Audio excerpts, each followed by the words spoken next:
let's get to something that's, to me, the most serious issue that we're facing right now. This whole investigation with him and his family. With Biden's Biden family. and Hunter Biden. Yes. Yeah. Let me tell you something. I had 18 LLCs, Panamanian companies, 18 of them. All of them, none of them had a business. It was just a company that I needed to open up a bank account. That was it. Okay? We were washing money, shell companies. Okay, I am telling you, this is a racketeering indictment waiting to happen. There's no question about it. There's no function to any one of these companies. He's funneling money through the same way I did it, 100%, exactly the way I did it. And with me, I'm just taking money from the government, all right? I'm stealing tax money. Okay, I went to jail for that. But this guy is influence peddling. What else could it be, Patrick? When people open their eyes and just look at it, what else can it be? Reporters have the nerve to say, well, we can't track any money that went directly to Biden. So what? So what that it didn't go to him? It went to his family. Even if he didn't get a penny, it went to his family. He did it to benefit the Biden family. This is, and then, I'm saying it too, and people have brought this out. We got a Chinese balloon flying over the country, taking all this surveillance, classified information that we have. This guy's backing down every which way. I mean, this is dangerous stuff for America. Welcome back, everybody. So we got some issues in the States, right? Because we need some real leadership because fleeing U.S. crypto firms welcome, French regulator says.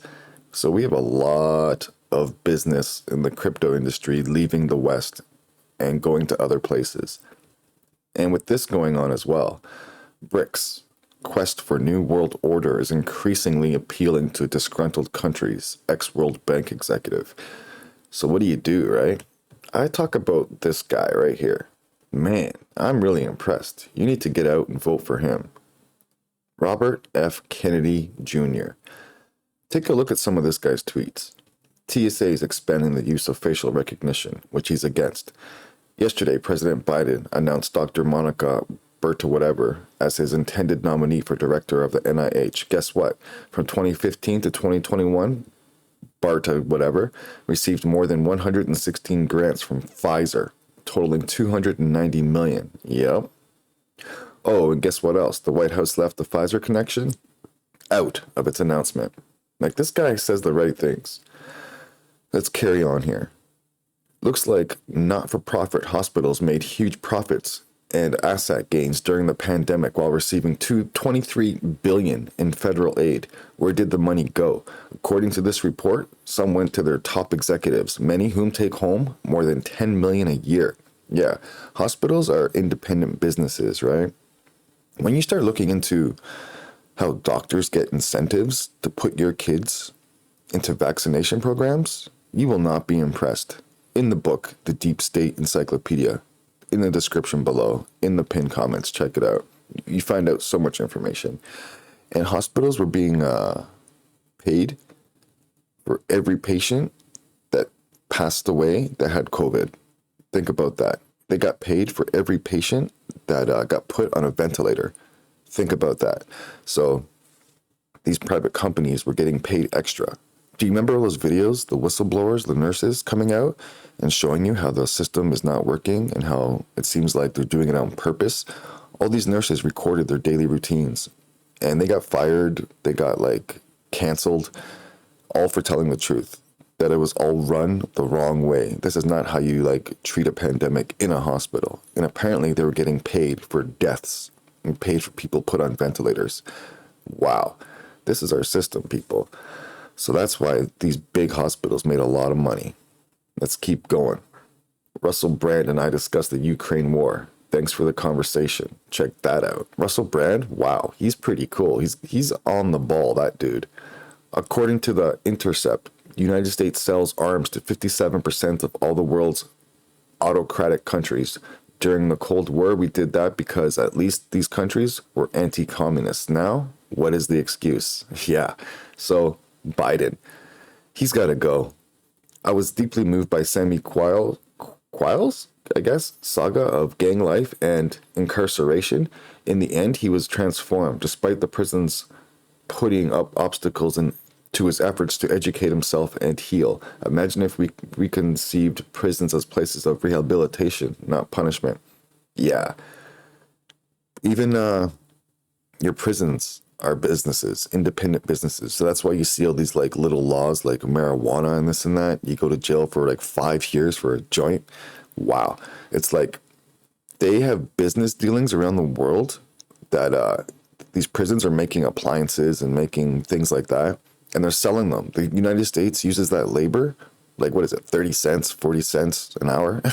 They use that cheap labor to sell their products worldwide. It's so corrupt. It's so bad. So I highly suggest you check all this out. I have another little clip here. Oh, and this Robert F. Kennedy Jr. is pro Bitcoin. He's against CBDCs. He's against the Fed now, and he's pro freedom, this guy. I suggest you check him out.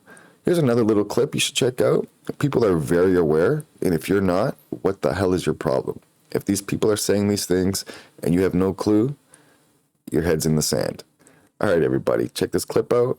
Like, subscribe, comment, because you have to like break the YouTube algorithm. They don't like people talking about these things. Play hard, trade smart, everybody. You're still early. Mace. Thank you, Chairman Comer, for your leadership. In less than 100 days of subpoena power, this has been one of the most in-depth investigations the House Oversight Committee has ever had in recent history.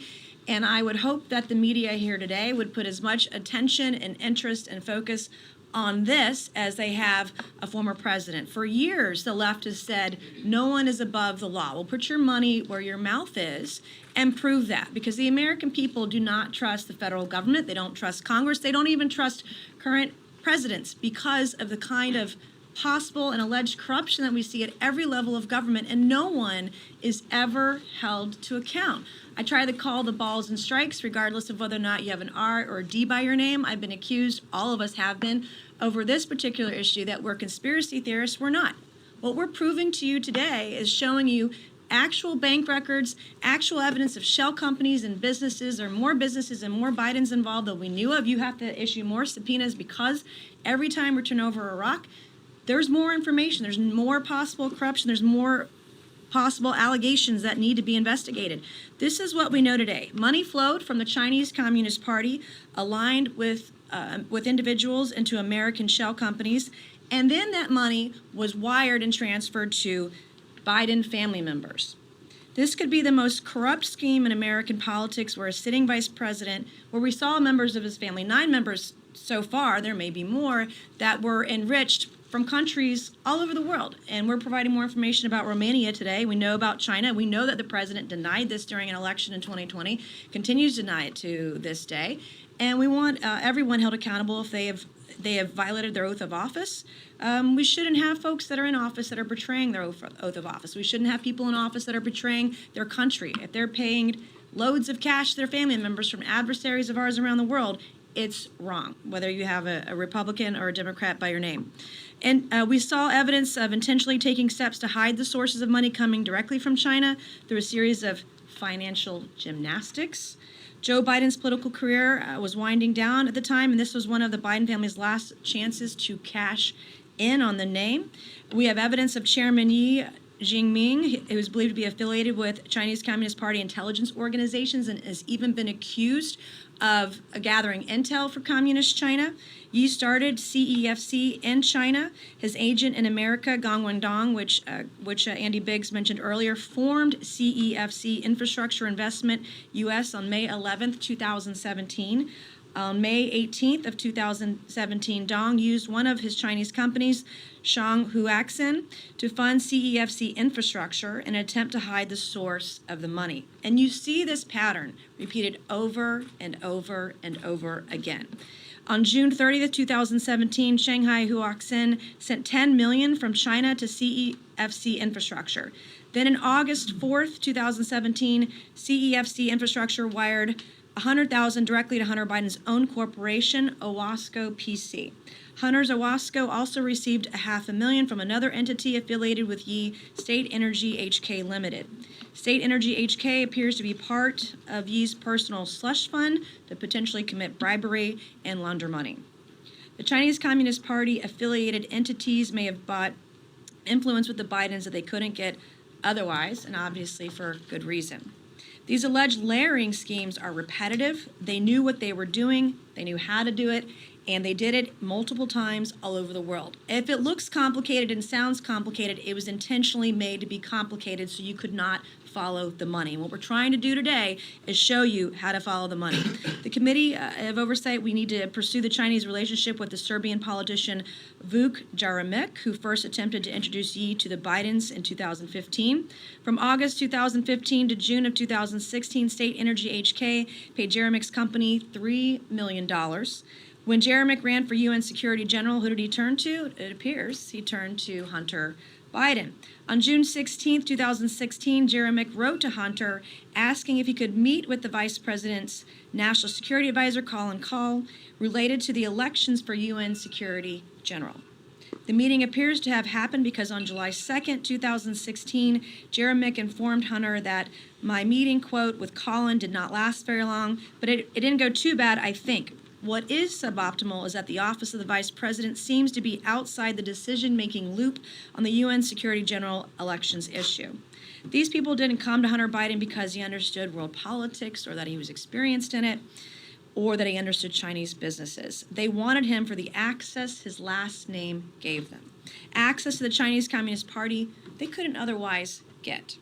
In March of 2017, the same Chinese company that sent $3 million to Vuk Jeremic sent $3 million to one of Biden's associates, who siphoned off 30%. As Annie Biggs mentioned, we see that repeated over and over again. Siphoned off 30% or $1 million to Hunter Biden, James Biden, Hallie Biden, why she would need that, and an unknown Biden bank account. The committee has written to Vuk Jeremic and Rob Walker, but they have both refused to cooperate with the Oversight Committee.